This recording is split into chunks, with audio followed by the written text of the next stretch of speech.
We're just going to wait for the others to join quickly. Okay, sure, no problem. So Tino can't make it tonight, everyone. So I'll be presenting in his place for tonight.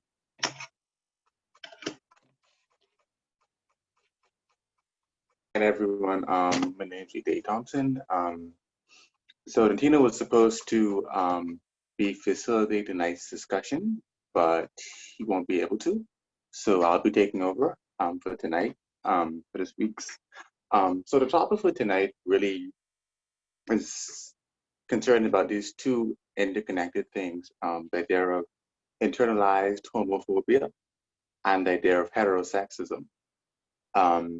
Now, Tino wanted us to read this very interesting essay by James Baldwin called Here Be Dragons. I don't know how many of you were able to read it or peruse it, but I'm going to start by discussing some of its major points, and then talking about how that can be used to apply understanding the idea of internalized homophobia and heterosexism and the connection between the two. But I think that's very interesting to, I guess, to dig into for our community, especially because a lot of us struggle with internalized homophobia and the effects of heterosexism, and then how they both relate to each other, and how they can even make being LGBTQI plus a more I would say strenuous and difficult process, because in some ways they are tied to the systemic oppressions that we face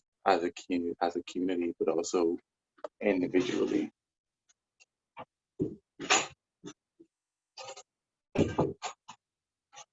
So to begin, I guess I'll give it an introduction to the article itself, where Baldwin, he talks about how all of us are androgynous. Um, Now that becomes a shock to some people when they think about androgyny. Sometimes you think about the outward appearance, someone who is blending between gender roles or gender lines or gender representations, no matter how different these gender representations can be between different societies, groups, and cultures and times. Androgyny can sometimes take on this idea of being all about the appearance of what you put on. But what Baldwin really argues in his essay is that androgyny is something deeper, that it's part of the human condition itself. For instance, he says in an article, but we are all androgynous, not only because we are all born of a woman impregnated by the seed of a man, but because each of us helplessly and forever contains the other, male and female, female and male, white and black and white. We are part of each other. And basically what that kind of sums up is this whole idea of entire essay about how this struggle that we have of separating the two, of saying you're either this or that, depending on whatever characters you use, such as, physical, presentation, or your genetic makeup, how you present yourself. These kind of trappings do not negate the fact to Baldwin that we all are androgynous, that we all have parts of male or female or feminine, masculine, aspects or attributes to our bodies, to ourselves, to our very human identities. And that's a very interesting kind of argument to make, because what that does is that kind of that displaces the idea of that's prominent in heterosexual or heterosexism, culture and ideology, that we are one or the other. We are always separated by this binary kind of condition of identity and self. And what that does, for Baldwin, I think he's trying to allow us to see a way to create freedom, that imagines a type of existence outside of that binary, where we can each of us, no matter how we present ourselves, no matter what our bodies look like, no matter what our chemical makeups are, that we can actually understand that we are all part of each other. We all have parts of ourselves that aren't exactly what we think they are.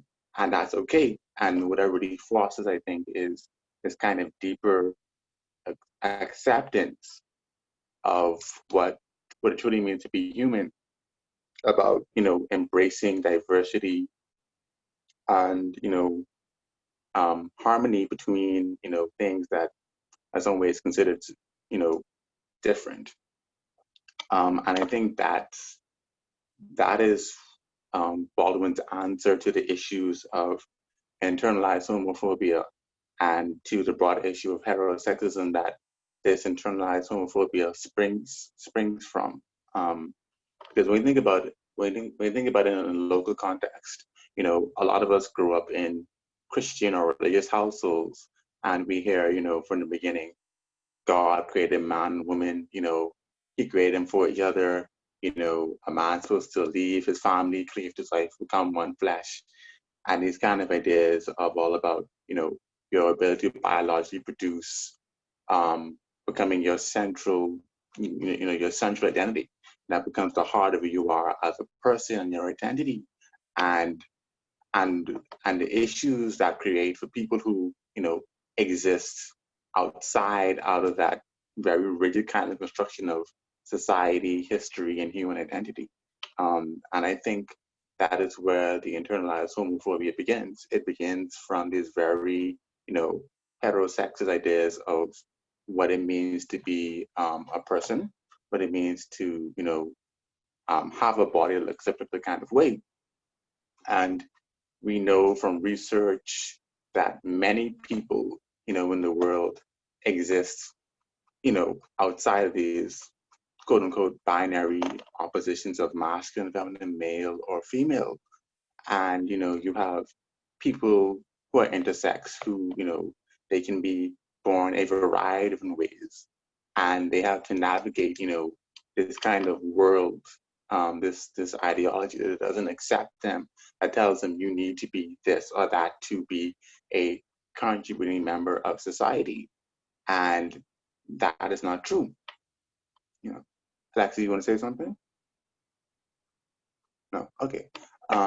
Yeah, and then even for other members of the LGBTQ who may not be intersex, if you are, a gay man who happens to, I guess, dress feminine, as people would say, or present your gender in a way that doesn't conform with socially accepted stereotypes or ideas, then you kind of become this pariah because people say, oh, you're breaking what a man should be, and that creates this tension between your identity, yourself, how you want to express yourself, and what society expects of you, and that the heterosexism culture, the heterosexist ideology that underpins internalized homophobia, because if you're taught this from a child, it becomes part of your mentality, it becomes part of your brain, it becomes part of your expectations for yourself and for your world. And what that does, that puts you in a box. People put you in a box as a child. And then in some ways, unless someone tells you you don't need to live in that box, you're going to continue to create this system, this world, that you are somehow forcing yourself to live in, even though your body, your emotions telling you something totally different, that you don't want to exist in this kind of space. And again, the difficulty with that is that later on, when we think about the process of coming out, or at least coming out to yourself and accepting parts of yourself, you have to face this system you've built, these structures in your own mind and body, and that is what leads to so many of the problems we have in our community today. It could be anywhere from, interpersonal violence, to substance abuse, to, just having issues of mental health, depression, anxiety, and other conditions that affect, how you eat, how you look at your body. All these things can be tied back to the idea of internalized homophobia. and the heterosexism that really springs that up into people. And and internalized homophobia just doesn't start, it doesn't end with, people in the community. Also heterosexual people would have it as well, and even if they may not identify as part of the community, may not have any sexual experiences with someone who they consider of the same sex or the same gender expression, they themselves, believe these things about the community, about its place in society. And it's really about, the question is, how do we move away from those kind of expectations? How do we break, the internalized homophobia some of us carry, or even when we come out, we may sort of carry vestiges of it, little pieces, little small ideas of it that are stubborn, to get out of our minds, because that's how humans are. We may break an overall system in a certain kind of way, but then we still have to grapple with the day-to-day expectations, that were placed on us, or that we place on ourselves. And I think having that kind of conversation of what that looks like, what these struggles are, how we can overcome them, how we can, or at least help them mitigate them, is very important to the overall idea of LGBTQ plus liberation, of about moving society away, internally first, from homophobia and heterosexism into a place where, you can walk outside with a certain hair color and not be, ridiculed as you walk down the street, where you can hold your lover's hand, where you can tell your family, okay, I want to live like this, where you can be an intersex person and not feel pressured to exist in a particular kind of bodily space that you don't want to exist in, and fixing all of those, sometimes seemingly different, but always connected problems or issues, is vital. Uh, so I want to open up to questions. Actually, I have a question first. What has been some of the instances you feel that, I guess, internalized homophobia has affected your life, as part of the community? It could be, anything from when you were first coming out to when you were younger, anyone want to talk about a time or example of how it affected, them mentally or emotionally? I remember this is a safe space to express how you feel, so yeah, I just want to get some other people's input. I think for many of our community members, the internalized homophobia comes from the dogmatic religious movement and Yeah. culture we Mm-hmm. find ourselves engulfed in. This Yeah. moment of feeling unworthy, feeling, oh, you're a sinner, Mm-hmm. feeling that you're, especially being a trans person, like you have gone against the greatest thing of the earth, of Right. that you're something that you're not, or you're this and you're that. So I think the internal stigma comes from persons growing up from a very young age, what we experience as young people, hearing how our grandmothers and great grandmothers talked about LGBTI people. So I think for us, I think it starts from the homes, that it starts from the home. And we take those parts of us with us in our adult life, because you have some Right. LGBTI people who believe, hey, they won't even stand for the cause of pride. They don't even believe that they don't even believe that they deserve to be loved. They don't even, Exactly. they think that they don't deserve to be in the same loving relation. This is just a fashion and a fad for most of them. You understand? This is something that will blow over. And what it does, it creates barrier to the movement. Internalized homophobia when it comes to church people and their faith, it's also this battle between I'm in church, I'm doing this, I'm doing that. Everybody knows Hey, shut the fuck up, nigga. who I am. Hey, can I ask a question? Nobody give a fuck, Nobody give a fuck what the Nobody. fuck are you saying. Nobody give a fuck. Nobody. Put your pussy lips and lies. I'll give you $1,000.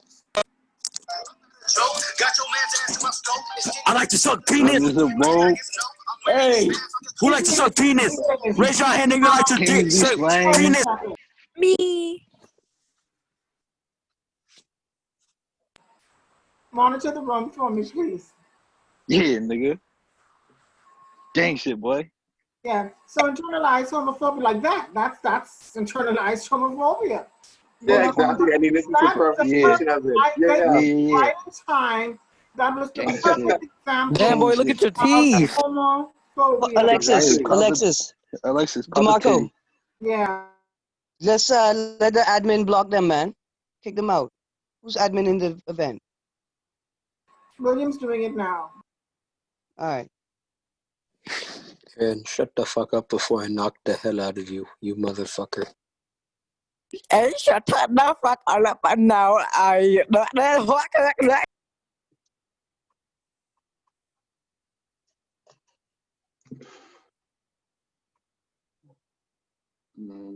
Is everyone okay? Everyone Interesting good set for of you? people going on, huh? Whew. Everyone's good? Okay, great. Okay. Whew. That was, well, that's a perfect William, example. are we good now? But unless I close the room out, then there's nothing to really stop them from re-entering. Well, they have to be led in through you, right? Through the host? Nope. The room is open. Okay. So let's you block it? block Mike Hawk. Say again? Let's change the. Let's get a new invite and just send it to the people who are already in here, and make it a closed room or close the room. I closed it. Okay. So anyone coming in, please let them know to let any one of us know. And I can let people in individually, but until such time, they'll just sit in the waiting room. Okay. Mm-hmm. So look here, there are two people in the room, Kelsey, Rowan, and G. Do we know who they are? No. They're Okay. not there anymore. Okay. And Popol? No, yeah, that's verified. Cool. Okay. Okay. Well, that was a hoot. That literally shows why we need to have these type of conversations, because people will do things like that. They will literally come in a Zoom meeting and disrupt it because they feel what is going on isn't good, isn't a conversation needs to be had, and this is in this place is a private space. So it's not even like in public. And that shows you how heterosexism and terrorism will be can affect you at any point, at any place. So it's a constant battle. But to go back to what you were saying, Alexis, about the role of religion and the home, and especially what you said about value and faith, I think that's really important, because when you think about how your faith is used to place value on you, you tell you have to line up with these certain characteristics of being a good person, or being a virtuous woman, or these kind of ideas, and that defines your value not only to your community but in the eyes of God, your creator, or however you relate to religion. And what that does, this with the LGBT plus community, is that's another layer that's connected in some ways to the commodification of our bodies, of ourselves, and how it affects how we deal with internalized homophobia and heterosexism, because in many ways LGBTQ plus people become masters, or adapt, I would say, at moving across these kind of boundaries. For at least for some of the community, they have this ability to pass in certain kind of ways, and what that does is that creates this situation where internalized homophobia becomes a tool of in some ways social mobility. It becomes this thing you can actually weaponize, not to really free yourself, but to further ingratiate yourself to a system that devalues who you are intrinsically, while on the one hand you're gaining I guess some kind of social status, popularity, money, power, fame, but on the other hand you are mentally and emotionally boxed in, corralled, and controlled, you know, and what that does is that makes you a person who, you know, I would say in some ways isn't going to rebel against the system while at the same time, you know, being destroyed by the system. So it's almost like this kind of self kind of muzzling, I would say that's going on there, you know, and that's another thing I think that needs to be unpacked for the community. In what kind of ways are we actually, you know, responsible in some ways for continuing a system of internalized homophobia? How are our actions, our thoughts, you know, our expectations of ourselves? Because to bring it to like into the realm of sex, when we think about these roles of top and bottom or verse, you know, for gay men especially, and how those are in some ways tied to, you know, specific kind of gendered expectations of actions, character traits, behaviors, and, you know, even dynamics in a relationship.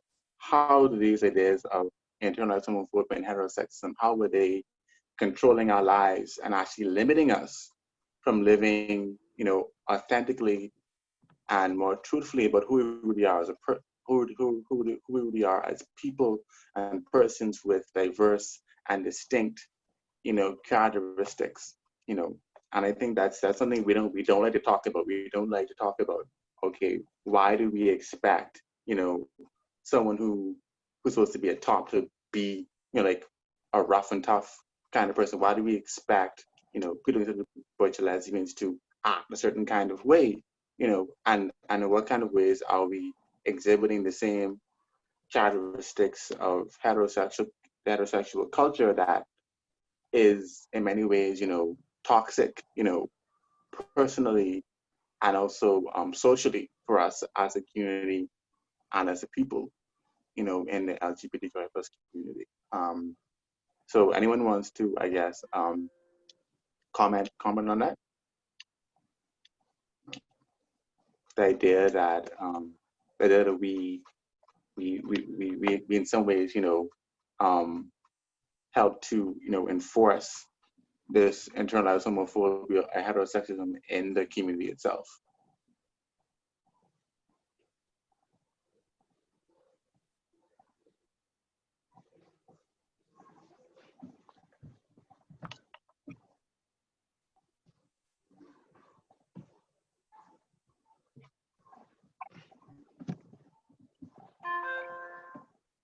I guess I know that. Okay. Okay. So I guess I can talk a bit more about James Baldwin and the article, because he really talks about the idea of tying this denial of human androgyny to capitalistic, you know, ideas of identity and worth and commodification, and that's really interesting, because what that does is that begins the process of really tying in, you know, our lived experiences as LGBTQI plus persons to broader historical, social, and political, you know, forces. And I think sometimes we don't really delve into how, you know, our identities are tied to these larger social forces that we think are sometimes so abstract and, you know, removed from who we are as people. But for instance, when you think about how there was this in the 1800s, after emancipation and apprenticeship in Antigua, there was a revolt against economic oppression by the local Barbadians, the local Antiguans, sorry, against Barbadians who were coming in and taking jobs. Now, the interesting about that is that there were in the rioters, there were women, who were dressed as quote unquote as the historical records show as men, or is considered dressing as men for that time period. And apparently what they did was they took coats and they tied them in a certain kind of way that a man would, and this was like a shocking thing for the people who actually recorded this event. I guess, huh? Kind of like Mulan. Yeah, exactly. Kind of like Mulan. Like when you think about, the song "I'll Make a Man of You," what that does to Mulan's character in the animated version of, on the movie, but also in the new version, the one that I think just came out, you could see about how gender, the idea of what you dress, what you look like, how that defines how people expect you to behave. And when you step outside of that, what that does to you, your expectations people have of you, but also to your society, and what the lives allows you to do when you actually say, okay, I'm going to, move beyond these expectations I've been told are the boundaries of my world. And I'm going to, begin to say, okay, I'm gonna dress like this, look like this, talk like this, speak like this, and whatever that this is, that's in some ways, I guess, going against the grain of the system that we've been taught to live in is really powerful. And for LGBTQI plus individuals, that's where our strength is. I would say our strength comes from us being able to, move against our own internalized homophobia, and show people that, I am just as worthy of human dignity as you are, no matter what I look like, dress like, sound like, talk like. And it's really about creating, social and political systems. I mean, that say all of us, can exist and be as we are. All of us can exist and be androgynous and accept that androgyny that is, even if we don't necessarily express that.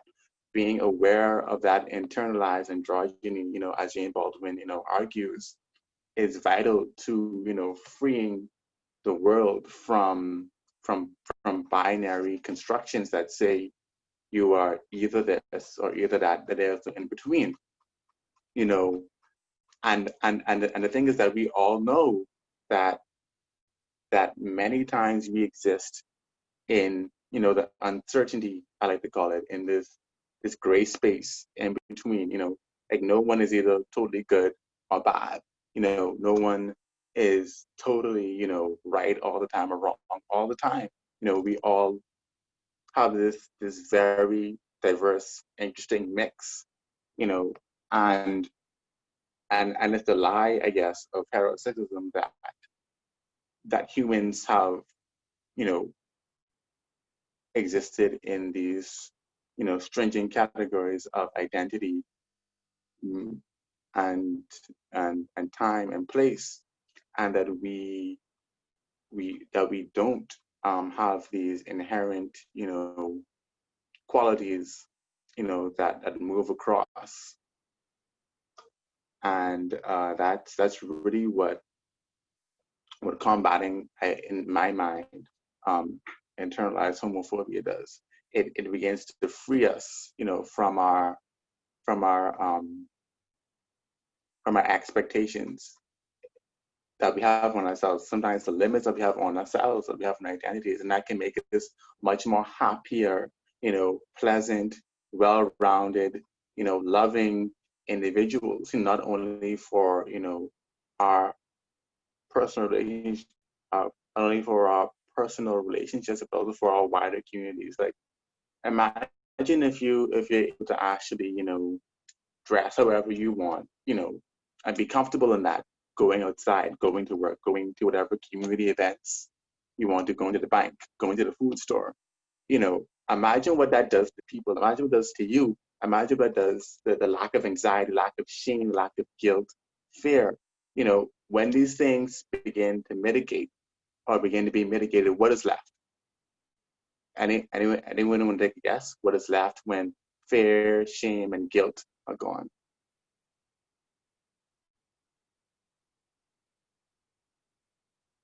Liberation. Liberation. Yeah, exactly. Exactly. You become liberated. And the thing about liberation is that can be a wide and always expanding kind of thing. It doesn't just stop. When we think about slavery, we think that they became free, after emancipation and after apprenticeship, and that was it. That was liberation. Praise. Everything. We're free now. We're no longer enslaved. But the truth is that for them and for us, their descendants, that freedom is a continual process. It's always been building up. It's always contested or it's being pushed back against. So as LGBTQI plus persons, it really is important for us to understand how we can move away from, these stringers ideas of internalized homophobia and heterosexism and what that does to us as persons, because once we embrace liberation, no matter what that looks like, and I mean, always taking in consideration your personal situation, your own personal safety, and how liberation works for you, because that's a very personal process at its outset, at its core, is always about your individual, personal, celebration of yourself. And once you can do that, that that would allows you to have a solid center, that can survive and thrive in even the most difficult of circumstances. Yeah, and that's I would say how we should combat internalized homophobia and heterosexism. But does anyone else want to chime in on that, their own ideas of what liberation means to them, how it operates in their lives, how they move across, not already navigate liberation in societies such as the Bahamas, where we are constantly reminded, on the daily, on social media or various, other places, that being LGBTQI plus, isn't accepted, isn't cool, isn't good, isn't wholesome, isn't, something that should be celebrated or seen. What does liberation mean for us then? What does liberation mean for you as an individual in your own life? Yeah. So for me, liberation is a personal choice. I prefer to live in peace instead of pieces. So being able to navigate this place called the Bahamas, you have to make sure that your mental state is in the right place. I mean, if you listen to all of the stuff they talk about LGBTI people, it's enough to just make you go crazy and be mental, And for me, liberation, I think liberation for me is a personal choice that I had to make within myself in order to be free. And that's why, I mean, I can go where I want to go, be who I want to be, who I am, Right. because of the liberation. And it's an awakening moment. It's something that will happen on the inside of you that you will know when you're liberated, not someone liberating you, but you yourself liberating yourself to be able to navigate this thing called life, or this place called life. So for me, it became a personal choice of liberation. Right. So yeah, that's a really good distinction of what I think liberation is, Alexus. Anyone else want to talk about how they liberated themselves and how they operate through that?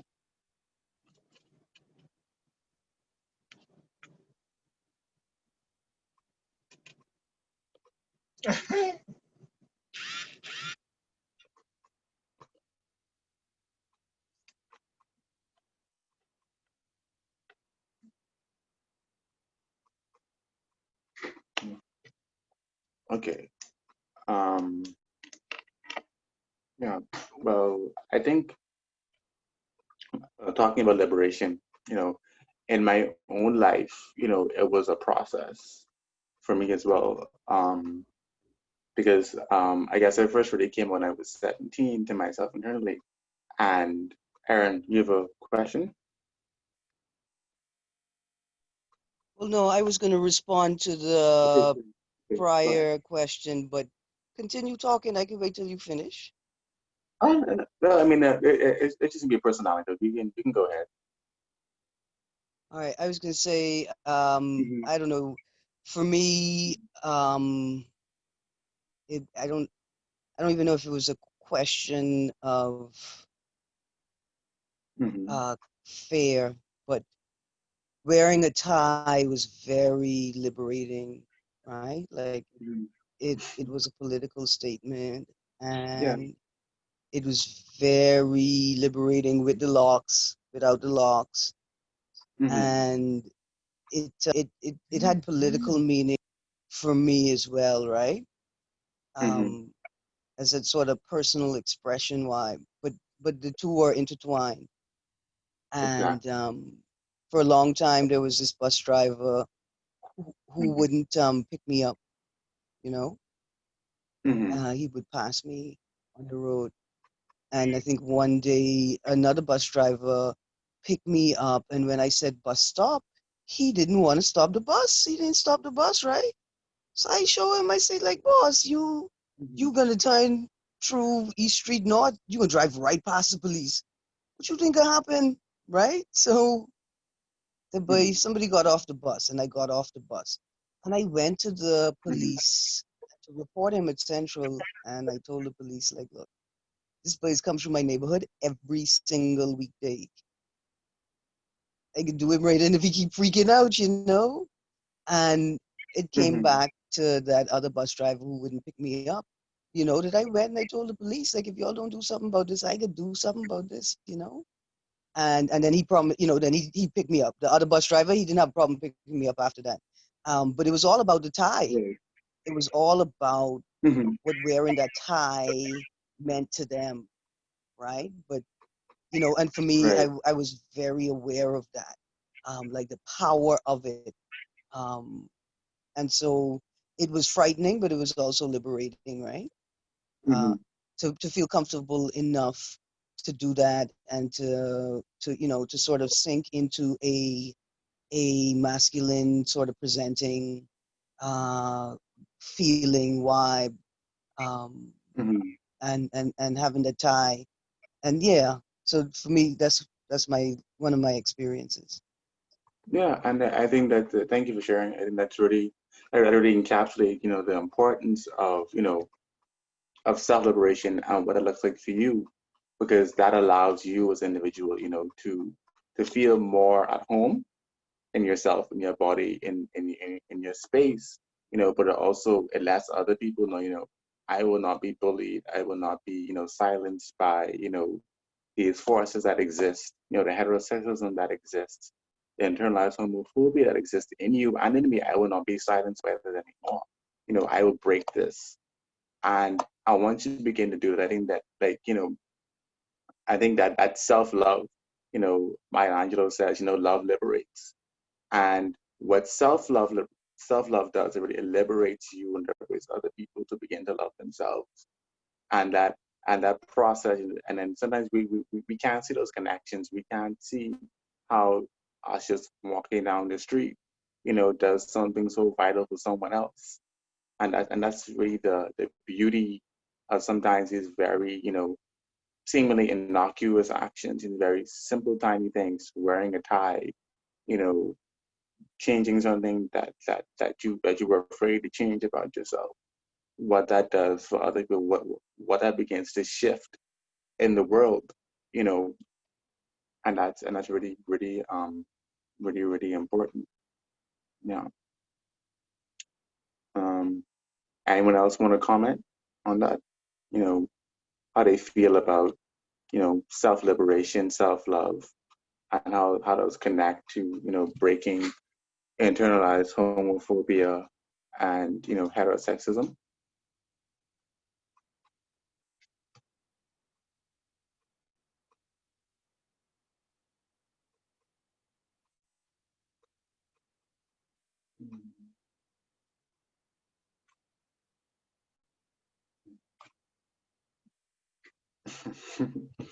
Yeah, well, Maybe some people it just clicks to them like what it is now. yeah, yeah, Probably yeah, and that, publishing.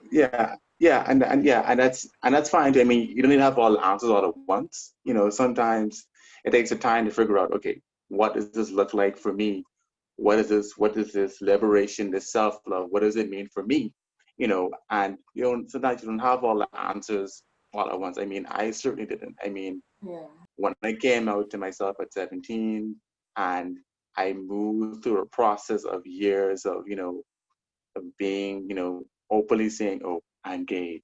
Oh, I like this person. Oh, how would I talk to this person? Those kind of things. And beginning to change how I appeared in the physical, to better represent how I felt on the inside.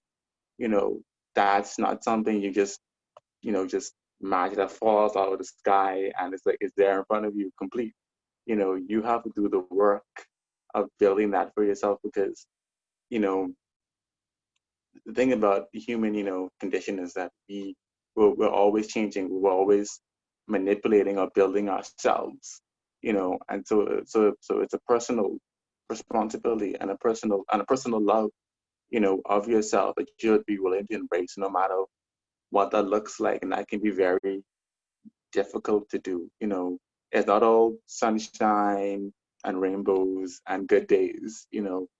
It's sometimes wake up in the middle of the night crying. It's sometimes you hear a song on the radio and reminded of what this person said to you about how you represented yourself and how that made you feel so weak and vulnerable and destroyed, and it's about, dealing with those traumas, fighting those internalized, forces, those ideologies that have told you you were less than, that you aren't important, that what you are and what you do and what you look like isn't something that you should even be expecting yourself to ever be able to achieve. But when you do the work, no matter if you get to this idealized self you may have in your mind, as long as you do the work of being committed to your truer self, to that self who loves all the parts of you, even the bad parts, even the things you don't like to talk about, things you don't want to tell other people. When you can love or begin to love that part of you, you will be stronger for that, and you will be, that much of a stronger person, and the thing about it is that that kind of love is what operates against, heterosexism. It tears it apart. It makes it impossible for heterosexism to exist, because heterosexism really is about,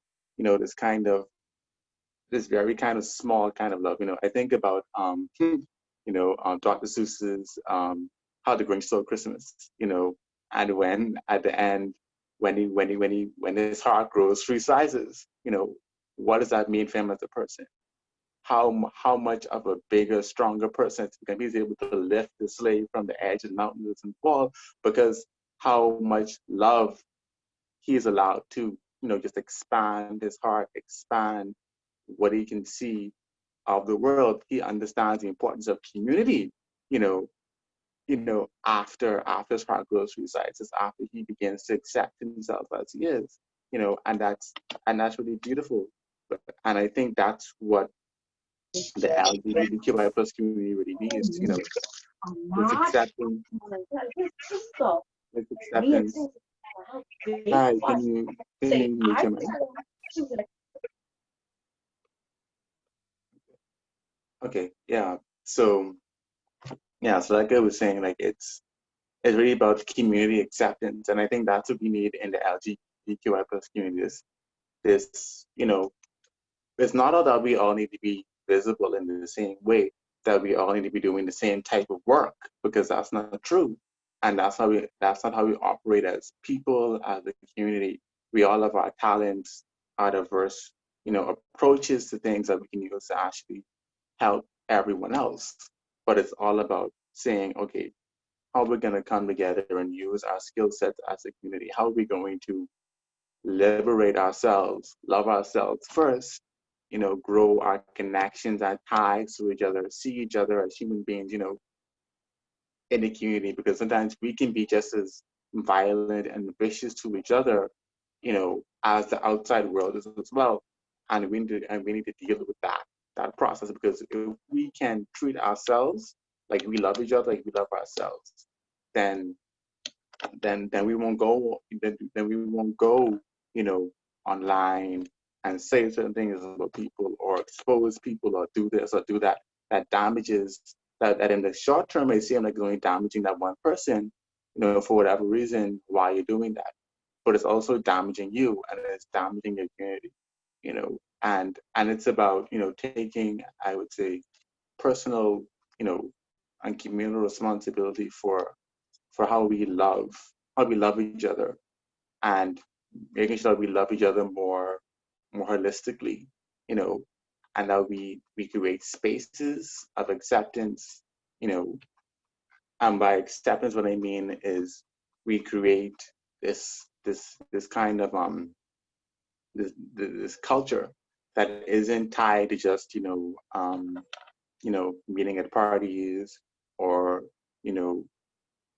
that's really about when someone needs somewhere to go because they get thrown out of the house, we have a community member we can send them to. When someone feels, okay, I need this, and to talk about the situation that's going on with me, I need to go and get, tested for something, I know who I can go to. I know who I can call on. I know who my community members are, where I can say, okay, if I need this, I can go to this person. If I'm down, if I'm sad, if I need a shoulder to cry on, if I need $20 to go and buy this thing, for school, who can I call? Exactly. That's, yeah. It's about the tangible things, the human daily thing. It's about these basic, when you think about food, shelter, water. When you talk about Maslow's, hierarchy of needs, it's those basic things that are so vital to community building, to identity building, to building a person, and to self-love, because it's hard to love yourself when you don't have a roof over your head, when you feel like you can't eat, when you have to do certain things that require you in some ways to, I guess, maybe mitigate who you are, and it's really about how we as a community can help our internal selves, but also our wider community, begin to move away from, a culture that's divisive for each other, because we're already getting attacked from the outside daily. I mean, on social media, on talk shows, memes, whatever you name it. Bahamians love to talk about the LGBTQI community, and in very negative terms. I mean, again, they'll call us everything but a child of God, truly, and it's up to us, to build stronger bonds for each other, so that we can begin to say, when I need help, I can call on my brother in the community. I can call on my sibling in the community. I can call on my sister in the community, and I can get the help. And when they call on me, I'll be there for them too.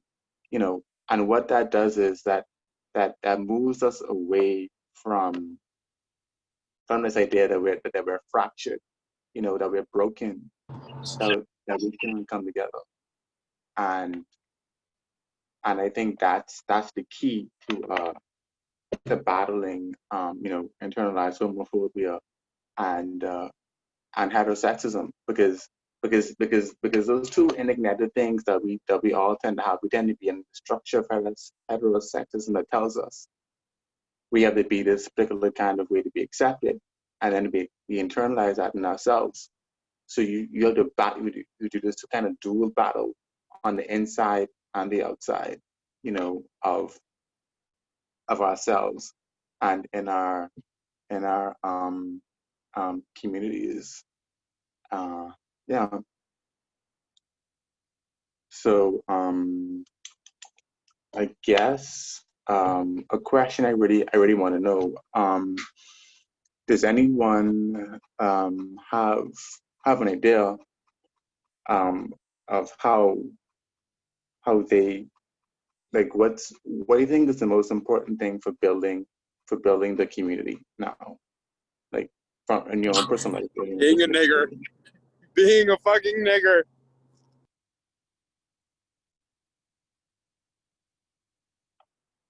Okay, I think we have another interloper again.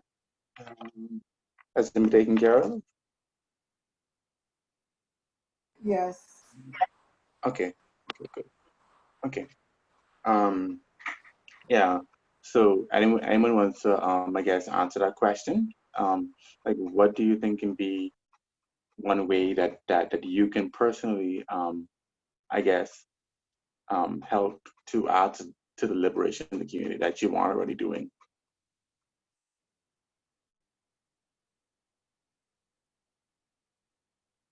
I think creating safe spaces, Mm-hmm. that's very important, Mm-hmm. especially when it comes to persons who identify as LGBTI Bahamians living at home with parents. What happens is that these persons have to conform. They have Right. to act a certain way in order to keep the roof over their head, the food, in order to keep the tuition paid. So I think liberation for our community is providing a space for those individuals to be themselves, to be free. Safe space housing, not just for crisis, but for persons who are transitioning, persons who are living with family, but they're in abusive situations, you know, mentally, not physically. But when you have cases of parents always talking downward about LGBTI people and they're in that environment, but the parent don't even realize that their own child identifies. I pooped my pants, ma'am. So I just pooped my pants. okay, William, you get them? Look, we So I think out tonight, okay? Yeah, don't put anybody else in. So yeah, I think that is one of the reasons we have to create those safe spaces so people to be comfortable to come out and be visible. Yeah, exactly.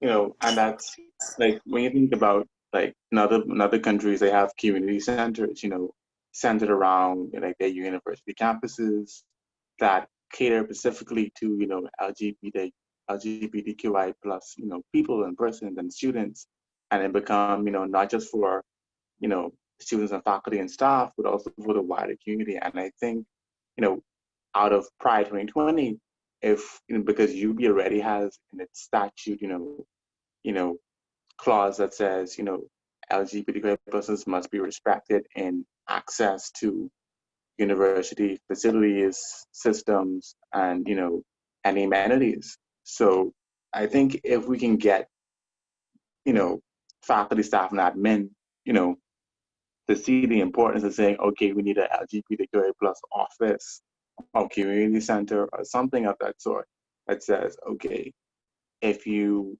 are on campus or in a community and you need help, you can come here, you know, because at the end of the day, you know, it's partnerships between organizations, you know, no matter what the organization is. It could be a church that's accepting and opening and welcoming.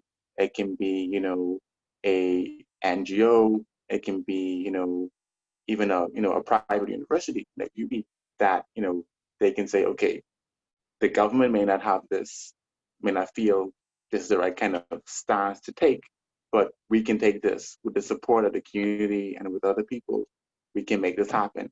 And once we start this, the ball will begin to roll. You know, the momentum will pick up because people will be like, okay, you know, maybe that actually makes sense. Maybe we need to, like, you know, have services for people, because when you think about, we have a whole government ministry for women's services and gender, but do they address LGBTQI plus issues is that part of their portfolio. If there's any government, agency, I guess outside the ministry of health, you think about HIV, health, and those kind of things deal with things that affect the LGBTQI plus community directly. And I mean, the answer probably is no, because we know how our government is in the country, or maybe things are a little bit quieter, and not named as such, but they operate in that kind of way. And so that begins to ask the question of how can we as a community advocate for ourselves? We can build things on our own, yeah, which is really important, which requires work and community effort. But how can we get other organizations to buy into this idea of, LGBTQI plus liberation and why that is a good thing for the country? I mean, just this week, we see how Barbados is moving away from, not only colonial ties with the Queen being the head of state, but also they're moving to, recognize same-sex civil unions, which is a really important step, because in a region such as the Caribbean, especially the English-speaking Caribbean, where homophobia is ripe, where British-era laws that criminalize sexual activity are still on the books, except, for the Bahamas. What does a continuing liberation for the LGBTQI plus community look like? What does that feel like? What type of systems and structure we need to advocate for and put in place ourselves, and get our governments to put into place that will actually make us healthier, more centered, more happier people, and actually help us to contribute to society that we all love in one way or another. And that's important, because when we think about how the diaspora from our LGBT community is, vastly educated, connected all across the world. Imagine that community could begin to, feel, okay, I can begin to be reconnected at home. I can support my friends back at home, my family. I can, come back home and visit. I can, revitalize, my community by understanding that my LGBTQI plus status is no longer a stigma. It's no longer a hindrance to me existing in this space. Imagine what the Bahamas could be like if we lived like that. I mean, that is what all of this is really about. It's really about transforming, reimagining who we are, what we are, and our space in this place that we call home, that we call paradise. What does that really mean for us? And that's really the power, I would say, of liberation, of moving against internalized homophobia and moving against heterosexism. It's really about freeing all of us from these expectations that aren't really beneficial to us, at the end of the day. And that's really what this whole event is. That's what me and Alexus and the other organizers really want to be at the center of Pride 2020. This rebranding, this reimagining of the Bahamas and the space of LGBTQI plus persons in this country, because it's only when we begin to do that, when we begin to do the work up here, the mental work of seeing beyond what we see just in the physical, when we begin to say, okay, I can see a different future for myself. It's only when we do that we'll be able to free ourselves, free our brothers and sisters and siblings. We'll be able to, really exist more holistically in this space, and we can actually, challenge, these negative expectations in ourselves and in others, and people who are heterosexual, and in those who aren't, and those who are still silenced in the community, those who are still in the closet, those who exist in spaces of power but are too afraid to move because they feel that'll be political or social or whatever suicide for them. It's about doing that, creating this space so all these people can move together. And that's really for me the vital, and I'm here for the rest of you, the vital point to take away from tonight, you know, that this is the work that we're doing. This is the work we want to do with all of you. This is the work we're doing for us. Yeah. So, sure. You want to say something? Yes, I wanted to interject. Good evening, everyone. I apologize for my tardiness. I had a meeting. I want to apologize about being a little bit late. And I'm pretty new to the group, so forgive me if I bring any ideas or things that have already been put in place. So forgive me ahead of time. I wanted to touch on something you kind of started with, a question you did start on, and kind of touch on what Alexus has said in regards to safety. Safety is a big thing for me. And I agree with her when it comes to housing and having some type of space in place, having some type of community in place for the LGBT community to be able to call or know where to go for safety or know who to be in contact with. So when it comes to the housing part, I feel like something is very, very important for us to put in place, have some type of place in place for people to be able to go to and just get help, you know, whether it be funds, whether it be a place to lay your head, whether it be somebody to talk to, especially somebody to talk to. And I feel like that's another branch off that we should look into when it comes to counseling, hotlines, private lines, something in that aspect. I'm prior military, so there's certain things that we have in place. One of the things that we have, for example, like rape cases or domestic violence, there's a hotline where you can call in, that person has the phone and they can, you know, help you through the process. They'll tell you who to contact. They'll tell you, get you set up in your place. It's a whole system that's in place. So I don't know if we have that already set up where there's a hotline where somebody can call and get assistance, and there's somebody that can meet them and, you know, help them through the process or tell them where to go as a safe haven. I don't know if we have that, but that'll be something I feel that we can implement into our community, starting out, you know, just initially a phone line. Hey, call this line, and if you need help, they'll direct you where to go. My next thing was training. I feel like training is very important in terms of in the LGBT community, putting some type of training in place, helping them to get jobs. Yes, we want to be able to have some type of funds in place to assist them, but we want to train them so that they can be able to protect and take care of themselves, whether it be financially, whether it be having some type of system in place. When you come in, hey, you have no education, you have no BGCSE, you have nothing, whatever, okay, we have a system in place from start to finish to get you into a job, to get you into your own house, to get you into your own car, to get you into your own bank account. I didn't learn about bank accounts until I moved to the States. You know, I was behind the ball majorly when I moved to the States. You know, I had to catch up a lot. So there's a lot of things that we weren't taught by our parents. And I feel that that is something that we need to pick up the ball on when it comes to the LGBT community, is try to put training in place. And those are areas that I would like for us to look into. I don't know if we have those things in places yet. Like I said, forgive me ahead of time if I'm saying things that you guys already haven't put in place. And another thing I was thinking about was networking. You kind of touched on it already. Putting a network in place, whether it be of jobs, whether it be of churches that are acceptors of the LGBT community, whether it be whatever, we can find who are acceptance and who follow into our guidelines of what we consider to be acceptance.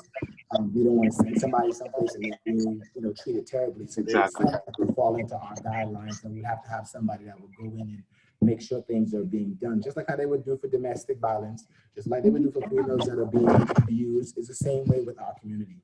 So I love the idea of us having a community center in place and an encompass of all of these things and whatever other things that we need to take care of the needs of an individual. But I feel like those three are definitely ideas of things that I would like for us to work on. I'm definitely going to put my hands in to help with those things. I'll be home in October, so those three areas I would be putting myself in to assist with. Lastly, the rebranding. I totally agree with you when it comes to the rebranding or the re-imagery of how Bahamians look at the LGBT community. Still fighting it over here in the States. And I know it's worse in the Bahamas. And the crazy part about it is that Bahamians don't see they're wrong. They don't see that they're treating, you know, I've had these debates with big pastors in the Bahamas about how you want to talk about, you know, love and preach these things, but then you want to treat a human being totally different, all because of their sexual preference. And you still want to be able to talk to me about Jesus and about God and living holy.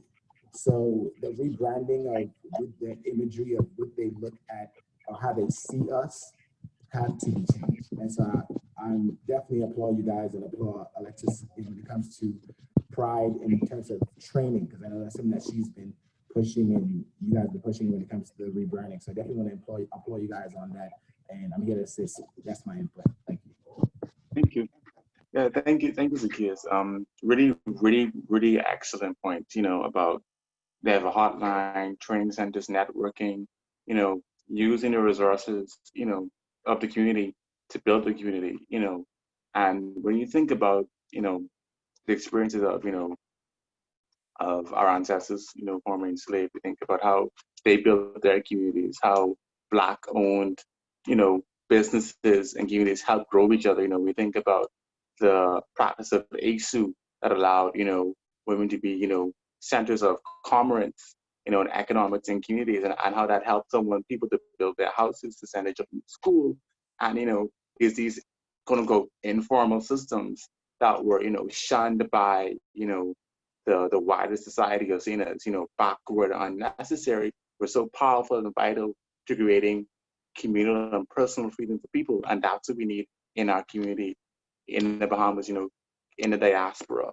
You know, we need that sense of how we can work as a community, you know, to really build ourselves and build each other. Because only when we do that, then we'll be able to, you know, say, you know, help other countries, help other parts of the region begin to see why they need to change, you know, and it is when we do that, we'll become stronger, you know. When we help people in Trinidad, when we help people in Jamaica, when we help people in, you know, the Cayman Islands, when in Turks and Caicos, when we begin to do that, we will, you know, just grow stronger, you know, I believe. Yeah, definitely, and all those suggestions, things we either thought about, talked about, or plan to work on, you know, because Pride 2020 is just the beginning. This is just the, you know, the launching pad of a much larger project of reworking, rebuilding the sense of community, you know, in the Bahamas and in its diaspora, you know, for the LGBTQI plus people. Yeah. So any more comments, questions, concerns? Anyone wants to, you know, state a burning question, something they have on their chest now that they want to get out, that they want people to see and hear. Anything like that?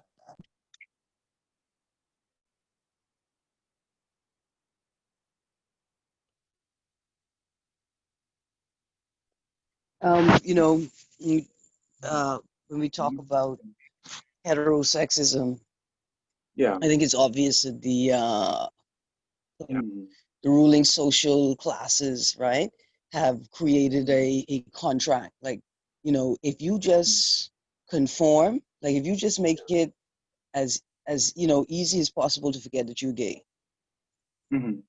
or as hard as possible to figure out that you're gay, right? Like if you know, if you live a heteronormative lifestyle, it'll be all right, you know. It'll be okay. And you could be gay and you could engage in sex with, you know, in same-sex intercourse, but have a beard, you know, have a wife. Exactly. And it'll be okay. And it's become a compromise, you know, people look at it as a compromise. And so a lot of people just figure out how to sort of get to that space where they can do what they want to do, as long as they don't make it a big deal. And by big deal, make it visible, right? Right. And if they could stay as close to heteronormativity as they can, they'll be all right. And, you know, it's neither here nor there. it is what it is at this point in time. But I think, like you said earlier, Ide, a compelling argument, I think, is that, like you said earlier, heteronormativity affects everyone. It affects straight men and straight women. It affects cis men and cis women, right? It creates these artificial boundaries of masculinity and femininity, and or it's rooted in that, right? And so one of the easiest or clearest examples is that gender non-conforming people, right, get quote unquote get caught up in, but they experience violence, and violence, like trans people experience violence because it's about the perception. It's not, it's not about whether they are queer or not. It's about that perception. And so heteronormativity, like patriarchy, is the monster that's turned to bite its master's hand, right? And so a compelling argument is that, hey, as a society, we need to give space for people to be people, right?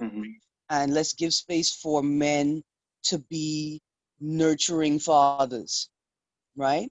And let's create space for women to be working, women, or, women in sports, in these spaces that we perceive as aggressive, as masculine only. And as opposed to creating these rigid norms that are just unattainable by anybody. Exactly.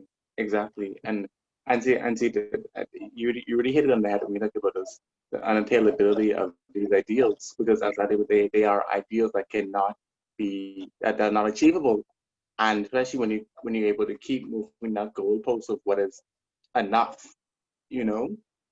that becomes even more difficult. When you think about the ways in which for non-LGBTQ persons,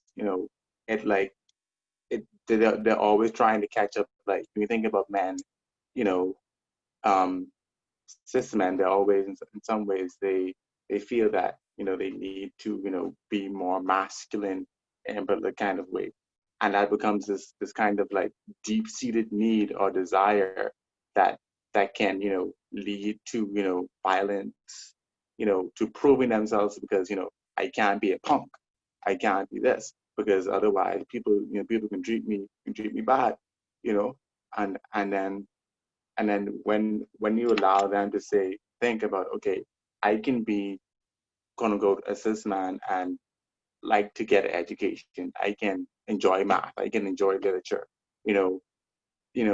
that what that does, that allows them to see themselves as something more than what they thought it could be, because we know in the Bahamas we have an issue where education for some reason is tied to this, like, especially in young men, cis men, is tied to this idea of not being masculine. That if you do well in school, that's something that marks you as different, as queer, as as odd. I mean, because I can remember in high school, my uncle, who's a doctor, telling me, oh, this one guy who did well in my class. Oh, he must be funny, and you think about someone who was educated saying things like that, telling a young man, that if you do well in school, if you get the best grade in your class, you're funny, something wrong with you. What does that do to someone? What does that do to their mind? How does that prevent them from achieving what they could have achieved, and help, themselves, was helping society go to different places. And so that's sometimes the hidden negatives of heterosexism and internalized homophobia. It mitigates so much in society, so much in the world, so much in people's lives, that it's really just like patriarchy. It's, as you say, it bites the master's hand in a particular kind of way, you know.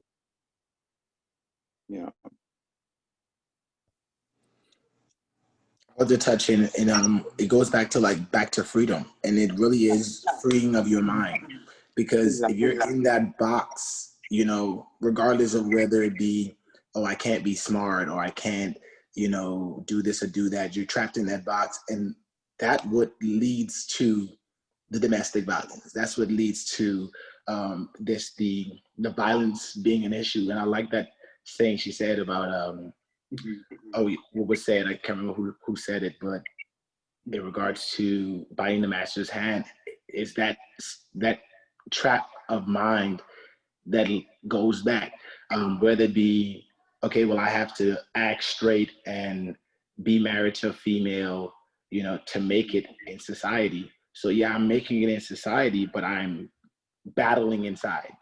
And so I'm taking that out on my wife. I'm taking that out on my kids. I'm taking that out on my family, so it's still that cycle of violence and not finding happiness, not finding peace, not finding freedom, so it's definitely an issue, and it definitely requires training and counseling to deal with how to find self-love.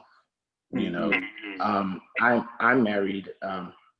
I'm married to a man, and I've been battling with my mother-in-law for 5 years, and it had to come to the point of me finding self-love with myself, to be like, you know what, I'm done trying to please you. I'm done trying to give you this other image of, or to try to change your image of of the LGBT community, of what you think. And she's, lived in Atlanta her whole life, but she still has a stigma of the LGBT community, so it has to come to that place of freedom of self, of love, of being able to say, you know what, I love myself regardless if you love me or not. I can show you as much love as possible. I could try to, wine and dine you and give you the best image of the LGBT community, but it's not until I find freedom of myself and find peace with me, then it serves no purpose. Yeah, exactly. Because, and see, that's the thing about, when you try to pander to people's expectations of you and who you should be, who you should look like, they're always going to move the goalposts. So it's going to be like, oh, you're not this enough, you're not that enough, and we want this. They want this image that they feel they can package and commodify, that's safe, and that's, about, when we think about respectability politics and the dangers that poses for the community, it's always about, when we think about in the US, you always see, white cis gay men, as the poster childs for the community. Only recently in the past couple of years that started to shift. You see Black bodies, you see, plus size bodies, you see non-binary bodies beginning to be at the forefront, and being valorized, and seen as important, and it's about, representing the entire community, when we talk about freedom, not just one segment or one sector or the most palatable people.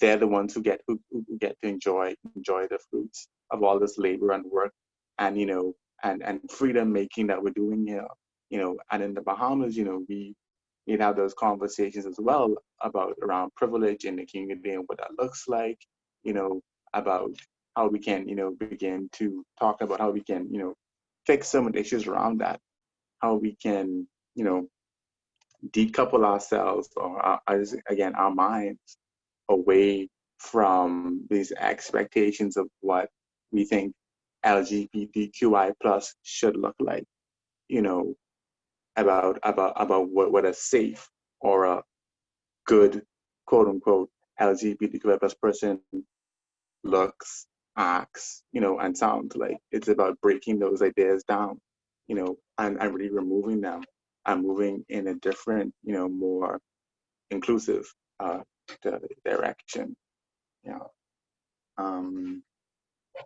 So we've had a really strong conversation tonight. We've had, diverse voices.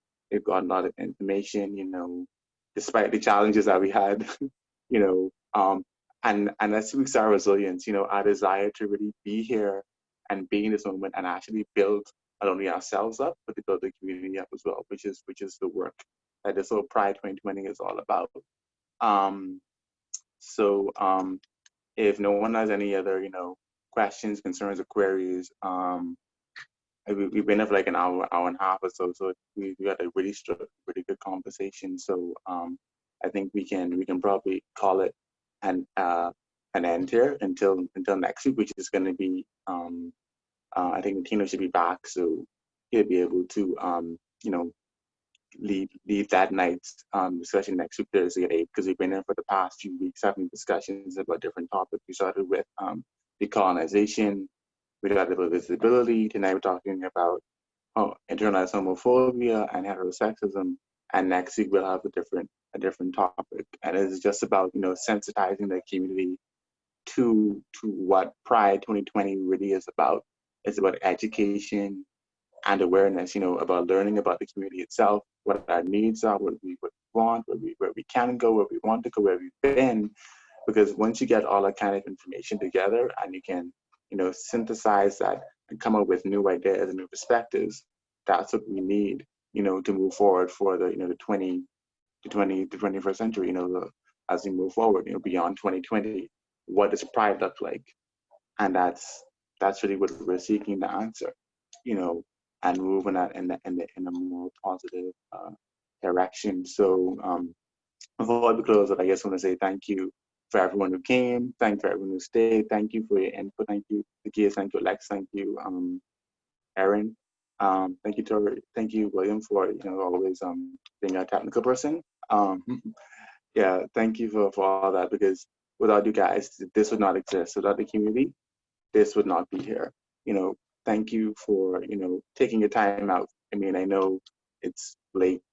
We have busy lives, busy weeks during the pandemic.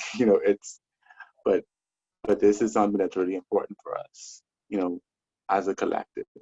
And I guess want to again just say thank you. Thank you for having the energy and holding the space, for this kind of work. Yeah.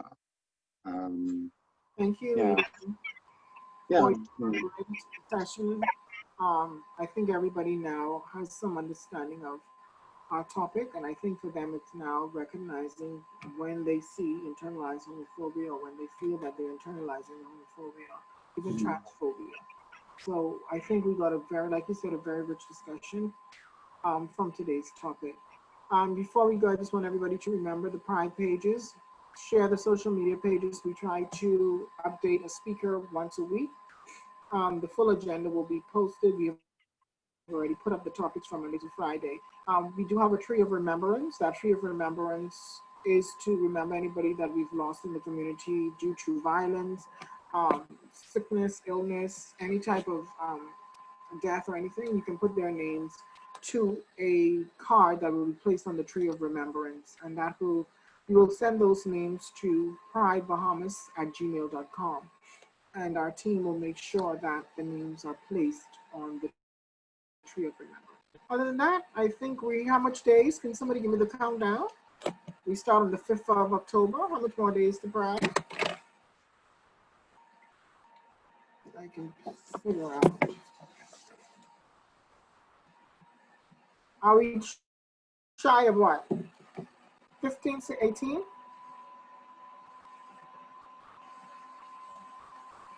That's around there. It's like 2 weeks plus, because it's going to start on the Monday the 5th. So that's like Oh, yeah. Can you give us the exact date? Let's see. We'll give the exact days to Pride, the countdown. 1 second. 18 days, eh? Yeah, 18 days. Yeah, 18 days. So about that, 18 days. Okay. All right. So when we reach that 10 mark, we know what it is, right?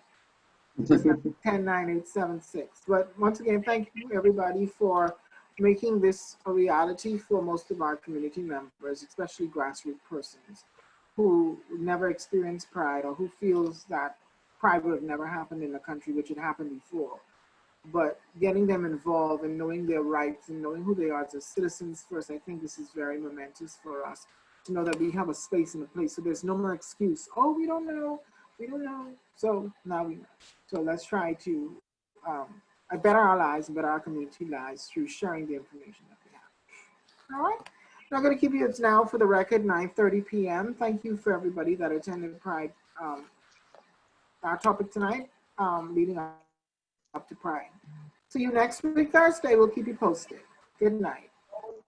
Good night, everyone.